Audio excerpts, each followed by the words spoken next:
आपल्या सर्वांना माहीत आहे की भारताचे दुसरे राष्ट्रपती व एक महान शिक्षक असलेले डॉक्टर सर्वपल्ली राधाकृष्णन यांच्या जन्मदिवसाच्या निमित्त म्हणजे 5 सप्टेंबर शिक्षक दिवस आपण साजरा करतो. परंतु काही कारणास्तव त्या दिवशी सुट्टी असल्यामुळे शिक्षक दिन आपण आज साजरा करत आहोत. तरी सर्वांना शिक्षक दिनाच्या हार्दिक शुभेच्छा. तर पहा, जगामध्ये 2 पद्धतींचे लोक राहतात, एक म्हणजे कृतज्ञ आणि एक कृतज्ञ. बघायला गेलं तर या दोन्ही शब्दामध्ये फारसा फरक नाही, परंतु या दोन्ही शब्दांचा अर्थ फार वेगळा आहे. कृतज्ञ म्हणजे केलेले उपकार जाणणारा व कृतज्ञ म्हणजे केलेले उपकार न जाणणारा, केलेले उपकारांची जाणीव न ठेवणारा. आणि आपल्याला कृतज्ञ बनायचं आहे, ज्यांनी आपल्याला मार्गदर्शन केलेलं आहे, ज्यांच्यामुळे आपण काहीतरी बनलेलो आहोत, त्यांच्या प्रती कृतज्ञता व्यक्त करण्याचा आजचा हा दिवस आहे.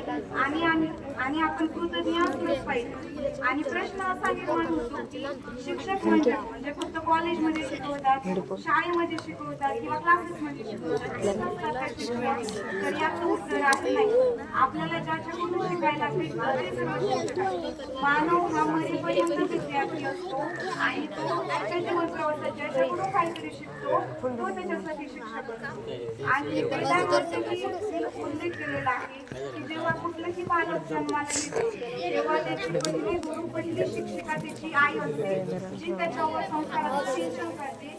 आणि आजचा हा दिवस त्या आई माऊलीच्या प्रती, या शिक्षकांच्या प्रती कृतज्ञता व्यक्त करण्याचा दिवस आहे. आणि दरवर्षीप्रमाणे यावर्षी आम्ही सर्व 10वी विद्यार्थी शिक्षक झालो. आम्ही सर्वांनी प्रत्येक वर्गावर तास घेतला, 5वी आणि 6वी वर तास घेतला.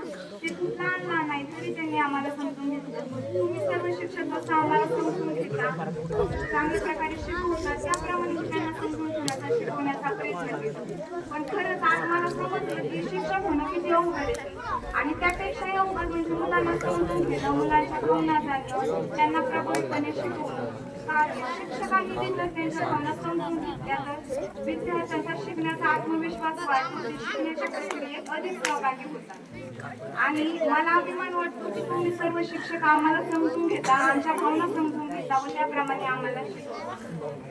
आणि पहा, आपल्या शिक्षकांची एकच अपेक्षा असते की मी ज्या विद्यार्थ्याला शिकवतो आहे त्याला जे शिक्षण भेटतं आहे त्याचा उपयोग करून याने चांगल्या पदावर गेलं पाहिजे, काहीतरी चांगलं काम केलं पाहिजे, की तो शिक्षक गर्व आणि अभिमानाने सांगू शकेल की तो माझा विद्यार्थी आहे. आणि आपल्याला असं नाही करता आलं, म्हणजे चांगल्या पदावर नाही जाता आलं, तर आपण एक काम नक्की करू शकतो, आपण या भारताचे सुदृढ नागरिक नक्की बनू शकतो.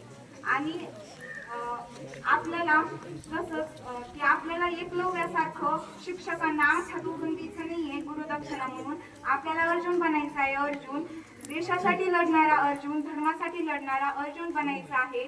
आणि हीच शिक्षक दिनी शिक्षकांना दिलेली खरी भेट ठरेल असं मला वाटतं. आणि त्याचबरोबर आजच्या दिवशी मला मुख्याध्यापिका होण्याची संधी दिली त्याबद्दल मी आपल्या विद्यालयाचे प्राचार्य सर व त्याचबरोबर सर्व गुरुजन वर्गांचे आभार मानते. एवढं बोलून थांबते.